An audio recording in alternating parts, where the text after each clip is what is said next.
And good morning, you're watching SABC News as well. Today, if you just joined us, I'm Glenn Lewington. It's this part of the program where we speak to people from around our country about different events and happenings in our country. Well, who's going to tell us what's apparently happening this year in the country is astrologist Barbra. Thank you for joining us once again, Barbra, and a Happy New Year to you. Happy New Year to you. Last year, December 2006, you were telling us about changes, more governmental and political changes. Today you want to talk about astrological weather. Now, astrological, of course, the planets affect us, you see. So explain that in a nutshell, what astrological weather is. Well, I'm calling it my astrological weather prediction. In fact, each one of us are influenced by the planetary influences in some way. And we have a full moon in Cancer this weekend. So I'd like to just explain a little bit so everybody who's influenced by it needs to understand that most people are going to feel rather emotional this weekend. That story that people get affected at howling at the moon, and you would believe in that? Well, not quite like that, but when the moon is in Cancer, the moon rules the sign of Cancer, so we would expect everyone to have far stronger feelings, far deeper emotions, and perhaps be a little bit more sentimental than usual. Right. The other planetary occurrence that's quite important in the astrological world is the sun is changing signs, moving from Capricorn into Aquarius on Friday. So Capricorn people may feel that they need to get things finished off rather urgently, and Aquarius people will feel like at last they've been taken off hold and things can start moving ahead for them.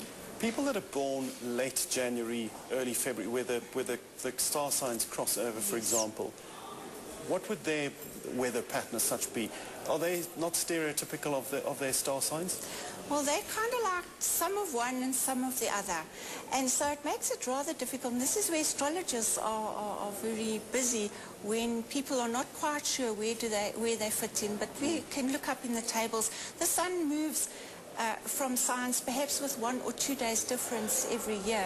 So, you know, we What are typical things that you think a Capricorn might be going through now, and an Aquarius with this change you're talking about this weekend? A Capricorn person is moving from being very focused on what's important to them, and when the sun moves into Aquarius, Capricorn people start looking at where they get their money from, how they use it, how they can reward themselves, because a lot of Capricorn people will spend in January, February on something to reward themselves and show everyone how well they've been doing, you see.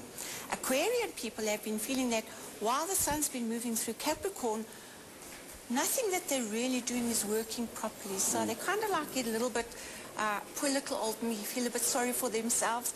But when the sun changes into Aquarius, then the focus for Aquarians comes into their personal sphere. So they may find things working more effectively. So your advice to Aquarians this weekend? My advice to Aquarians is, after Friday, make hay while the sun shines. Don't miss any opportunities. Barbra, you brought along some cards. Can you tell us about that? Well, yes, I also use the tarot cards. They are very old. They're cards with pictures on. And for some reason, these cards tend to explain our situations in a way that just belies explanation but is exceptionally accurate. And just to give us a background, the history on the cards. The history of tarot cards, as far back as we can trace them, to around about 1400s, where they were designed as a card game for the idle rich. And from there it was a game called Tarocchi. Our normal playing cards have come from them. The tarot cards differ from playing cards. We have 4 suits of cards, but we also have the major arcana, which are 21 cards, 22 cards, that describe archetypal energies. So, for instance, if you were to draw the Fool card, the archetypal energy is of taking a chance and moving ahead into something new, as well as being rather silly. So the tarot cards are a very nice tool to get an extra insight into whatever's happening in your life. Have you found them to be quite accurate? I've been using the cards for the last 30 years. I'm always stunned by how phenomenally accurate they are and by the guidance that they give us, because I always tell people very often the cards will not give you the answer you're looking for, but they will certainly tell you what you need to know. To read someone's reading then, do they choose the cards? Do you give out the cards? How does it work? Well, we shuffle the cards, and then the cards are divided into packs, and the person then chooses which pack they would use. And we can only call it the principle of synchronicity that enables us to draw the cards that explain that person's situation. And how long does it normally take if somebody wants to have their You cards? can do a very quick reading where you would think of a question and draw a card. So we can do that now? We can do that now. Except I just saw that said death. Not tonight. I'll put it somewhere else in the pack for you. One can just choose a card. Just think of a small question. All right. And turn the card around. Oh, we have the Knight of Pentacles. Which means what? Which is a card that suggests there's some kind of change or improvement going to be happening. Pentacles rule money and business. So you would possibly find some good news or new opportunities regarding business coming your way.